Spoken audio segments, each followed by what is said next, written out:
সবার আগে রিশাদ হোসেনকে ধন্যবাদ, অভিনন্দন। এত দুর্দান্ত একটা স্পেল করে 8 ওভারের মধ্যেই 5 উইকেট তুলে নিয়ে বাংলাদেশকে ম্যাচ জেতানোর জন্য। এবং একই সঙ্গে এই যে মিরপুরের উইকেট, দোষ যে কেবল গামিনী ডি সিলভার ছিল না, সেটা কি বুঝতে পারছেন? টনি হেমিংও কি খুব বেশি কিছু পরিবর্তন করতে পেরেছে? ধান ক্ষেত বদলে এখন কি পাট ক্ষেত, গম ক্ষেত, ভুট্টা ক্ষেত এরকম কিছু হয়েছে? ক্ষেত ক্ষেতের মতোই আছে। সেটার যারা চাষ করছেন তারা ঠিকঠাক মতো এখনো পর্যন্ত জমিটাকে ঠিকঠাক করতে পারেন, সময় লাগবে। সো এই উইকেটে যে ধরনের ব্যাটিং পারফরমেন্স দুই দলের কাছ থেকেই প্রত্যাশিত ছিল সেটাই আমরা দেখেছি। স্পিনারদের কাছ থেকে যে ধরনের বোলিং আমরা এক্সপেক্ট করেছিলাম সেটাই আমরা পেয়েছি। অনেকেই বলছিলেন ওয়েস্ট ইন্ডিজ যখন খুব ভালো একটা শুরু করেছিল, এই তো এখন ব্যাটিং উইকেট হয়ে গেছে। কোথায় গেল ব্যাটিং উইকেট? সহজ করে জিনিসটা বোঝার চেষ্টা করেন। দুটো জায়গা। বাংলাদেশ প্রথম 5 ওভারে কত রান করছে আপনাকে জিজ্ঞেস করলে আপনি বলতে পারবেন না। বাংলাদেশ প্রথম 5 ওভারে রান করেছে 25, ওয়েস্ট ইন্ডিজ প্রথম 5 ওভারে রান করেছে 33, প্রথম 2 ওভার মেডিং দেওয়া সত্ত্বেও। খেয়াল করেন জিনিসটা, বাংলাদেশ 5 ওভারে 25 করার পর পরের 5 ওভারে 30 বলে, অর্থাৎ 10ম ওভারের শেষ বলে যে বাংলাদেশ বাউন্ডারিটা মেরেছিল, তার আগের 29 বলে বাংলাদেশ রান করেছিল 4। 29 বলে বাংলাদেশ রান করেছিল 4 প্রথম 5 ওভারের পরে। ওয়েস্ট ইন্ডিজ প্রথম 5 ওভারে কত করেছে? 33, পরের 5 ওভারে কত করেছে?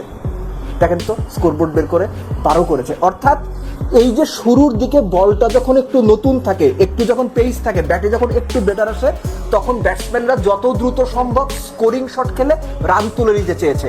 ওয়েস্ট ইন্ডিজ প্রথম 5 ওভারের মধ্যে 5টা 4, 2টো ছক্কা মেরেছে। পরের 25 ওভার পর্যন্ত, অর্থাৎ পরের 20 ওভারে ওয়েস্ট ইন্ডিজ আর মাত্র 2টো বা 3টা 4 মারতে পেরেছে।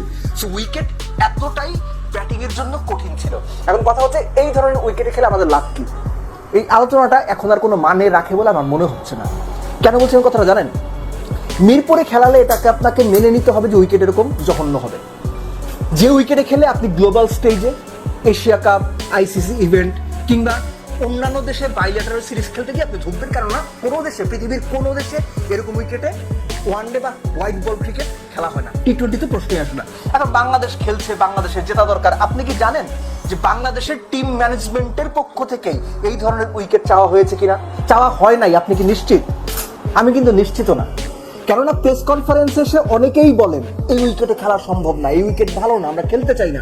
কিন্তু তারাই আবার ভেতরে ভেতরে বলে দেন এই উইকেট লাগবে, ম্যাচ জিততে হবে, র্যাঙ্কিং এ থাকতে হবে, নিজেদের ব্যক্তিগত পারফরমেন্স বাড়াতে হবে। এটা আমি জেনে বলছি। মিডিয়াতে এসে বলেন এই উইকেটে খেলতে চান না, কিন্তু ভেতরে ভেতরে তারা ইনস্ট্রাকশন দেন পিচ কিউরেটরকে, পিচ এইভাবে বাড়াইতে হবে। এই ক্ষেত্রে সেটা হয়েছে কি আমি জানি না। ক্যাপ্টেন, কোচ বা ক্রিকেট অপারেশনসের যারা নীতি নির্ধারক তারা মিলে এটা ডিসাইড করেছেন কি আমি জানি না। যদি হয়ে থাকে অবাক হওয়ার কিছু নয়, এই ঘটনা আগেও ঘটেছে। এনিওয়েজ, বাংলাদেশ যে স্টার্টটা করেছিল সেই স্টার্টে সৌম্য সরকারকে নিয়ে আসলে বেসিক্যালি খুব বেশি কিছু আমার বলার নাই। সৌম্যর ক্যারিয়ার যেভাবে এগিয়েছে, এই ক্যারিয়ারের ওই ধারাবাহিকতাই যে অলওয়েজ অন ইনকনসিস্টেন্ট, সেটাই। সাইফ ভেতরে আসা বল, তাকে যে টার্গেটটা করা হয়েছিল ঠিক ওই টার্গেটেই তিনি উইকেট দিয়ে এসেছেন। শান্তর ক্ষেত্রে আমরা দেখেছি রিসেন্ট টাইমে স্পিনাররা পর্যন্ত শান্তকে অ্যারাউন্ড দ্য উইকেট গিয়ে বল করেন, তার স্ট্যাম্প অ্যাটাক করে, ওয়েস্ট ইন্ডিয়ানরা স্ট্যাম্প অ্যাটাক করে বল করেছে। এর মধ্যেও তাওহিদ হৃদয় এবং ডেবিউটেন্ট মাইদুল অঙ্কন তারা যতটুকু সম্ভব রিকভার করার চেষ্টা করছেন। শান্তর সঙ্গে যে পার্টনারশিপটা ছিল তাওহিদ হৃদয়ের কত 122 বল, 20 ওভার 2 বল, 122 বলের মধ্যে 78 পার্টনারশিপ, ওটা একটা সলিড পার্টনারশিপ ছিল। মিরাজ একটা পার্টনারশিপ করার চেষ্টা করেছেন, দ্রুত রান করার চেষ্টা করেছেন। এই অ্যাপ্রোচটা মিরাজের আমার খুব ভালো লেগেছে। ওই উইকেটে দ্রুত রান করা দরকার ছিল। মাইদুল অঙ্কন অ্যারাউন্ড দ্য উইকেট বল করছিলেন। রোস্টন চেইস একদম বাইরে বল পড়লো, সেখান থেকে ভেতরে ঢুকলো। মানে মাইদুল অঙ্কন নিজেও অবাক হয়ে গিয়েছেন যে ওখান থেকে বলটা স্টান ব্যাক করতে পারে। এনিওয়েজ, তাওহিদ হৃদয়ের কথা একটু আলাদা করে বলতে হয়। সবশেষ 6 ইনিংসে বোধহয় 4টা 50 করলেন এবং সবগুলোই 50-এর ঘরে গিয়ে আটকে যাচ্ছেন। এটা ভালো কোনো লক্ষণ, এটা কোনোভাবেই ভালো লক্ষণ না।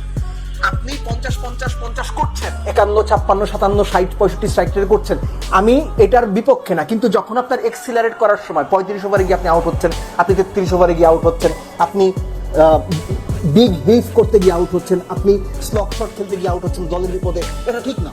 এই 50 গুলোকে আপনাকে 48 ওভার 50 ওভার পর্যন্ত খেলতে হবে, স্পেসিফিক্যালি যখন এই ধরনের জঘন্য উইকেট আপনার ব্যাট করতে হবে। রিশাদ আলাদা করে বোলিংয়েরটা তো শুরুতে বলেছি। এই যে রিশাদের রানগুলো 200 স্ট্রাইক রেটে 2টো ছক্কা, একটা চারা 20+ বা 25টা 26 করলেন, যে রিশাদ যে রানগুলো করলেন, অমূল্য রান। বাংলাদেশের পার্সপেক্টিভ থেকে এই ম্যাচের প্রেক্ষাপটে অমূল্য রান, কেননা যে দলটা সবশেষ 7টা ওয়ানডে সিরিজের 6টাতে হেরেছে, সবশেষ 14টা ওয়ানডের 2টো ম্যাচ হেরেছে, তাদের জন্য এই ম্যাচটা কতটুকু মানে জেতা দরকার ছিল সেটা আসলে ভাষায় প্রকাশ করার মতো না। দেন কাম ডাউন টু ওয়েস্ট ইন্ডিজ ব্যাটে। বাংলাদেশের বোলাররা শুরুতে নতুন বলে দে আর এক্সপেন্সিভ। যখন থেকে রিশাদ এসেছেন তিনি একটা লাইন মেনটেন করে বল করে গেছেন। রিশাদ কিন্তু এক্সট্রা অর্ডিনারি কোনো কিছু করার চেষ্টা করেননি, নায়ক হওয়ার চেষ্টা করেননি, বেসিক বোলিংটা করে গেছেন। ভালো লাইন মেনটেন করেছেন, ক্লিক করানোর চেষ্টা করেছেন, বলকে এয়ার দিয়েছেন বা ফ্লাইট দিয়েছেন, এবং চেষ্টা করেছেন যেহেতু উইকেট থেকেই অনেক কিছু হচ্ছে, বলটা যেন উইকেটে খুব ভালো গ্রিপ করে এবং উইকেটই ঠিক করে দেবে বলটা কোন দিকে যাবে বা কি করবে। রিশাদ শুধু সঠিক জায়গায়, সঠিক লেন্থে, সঠিক ফ্লাইটে, সঠিক স্পিডে বলটা করে গেছেন, অপোনেন্ট উইকেট দিতে বাধ্য হয়েছে। একই সঙ্গে মিরাজের কথা আলাদা করে বলতে হয়, 10 ওভারে স্পেনে 16 রান দিয়েছেন, খুবই ভালো বল করেছেন, টাইট বল করেছেন, এবং আপনি বলতে পারেন যে মিরাজের সাপোর্টটা রিশাদকে হয়তো উইকেট পেতে সাহায্য করেছে, বোলিং পার্টনারশিপটা করা হয়েছে। সব মিলে আমি বলবো যে বাংলাদেশ দল হিসেবে ওয়েস্ট ইন্ডিজের এই দলটা যদি ঠিকঠাক মনে করতে পারি, শাই হোপ এবং রস্টন চেইস ছাড়া বাংলাদেশের মাটিতে ওয়ানডে খেলার অভিজ্ঞতা এই দলের আর কোনো প্লেয়ারের নাই।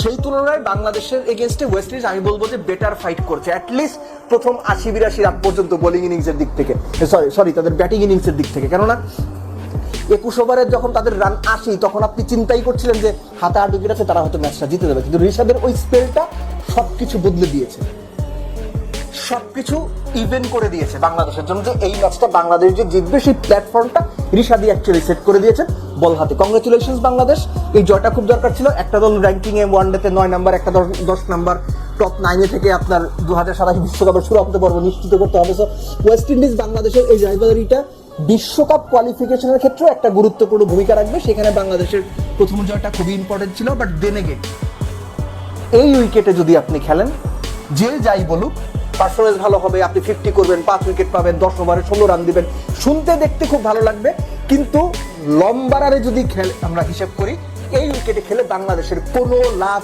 আগে কখনো হয়নি, আগামীতেও হবে না।